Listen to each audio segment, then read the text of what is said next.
So as you rightly mentioned, that industry per se is not too open, or they are a bit reluctant in terms of the technological innovations.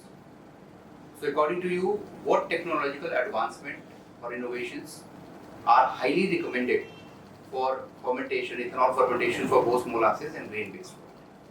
To the best of my understanding, we need innovations from end to end. All right. Right from, if you talk about the grains milling to DDGS. If you're talking about molasses, syrup, or any type of the molasses, this is basically the quality of the molasses to you dehydrate the ethanol and you just send into the tankers and you dispatch it from the distillery. So the total chain, right, we have to look for the efficiency.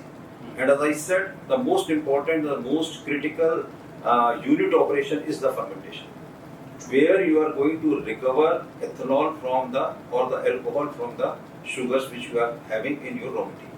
Right. So this is always going to be important for all the distillers, all the ethanol units, everyone.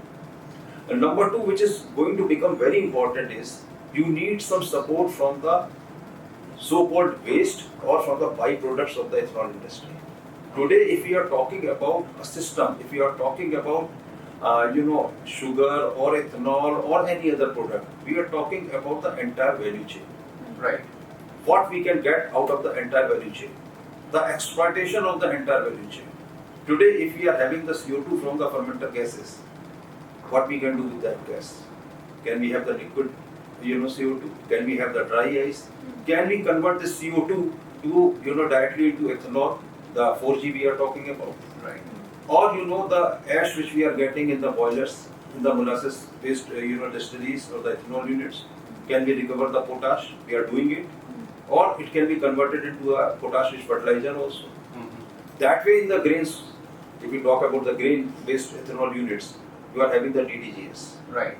Sometimes you are talking about how to valorize the DDGS, because particularly the maize ethanol-based ethanol units, you are not getting the good price of the DDGS because of the low protein content or the color, or sometimes the problem with the aflatoxin and all that. Right. But particularly with DDGS, because it contains protein, can we look for diversifying and making many other food products containing protein, which other countries are doing? Can we look for recovering of the corn oil once we are running our distilleries on maize? So same way, we have to look for converting waste to resource, waste to wealth, and how we can exploit the byproducts which are available in the streams. So that is going to be important for all of us. And second, which is very important, is a reasonable, adoption of the instrumentation and automation. All right.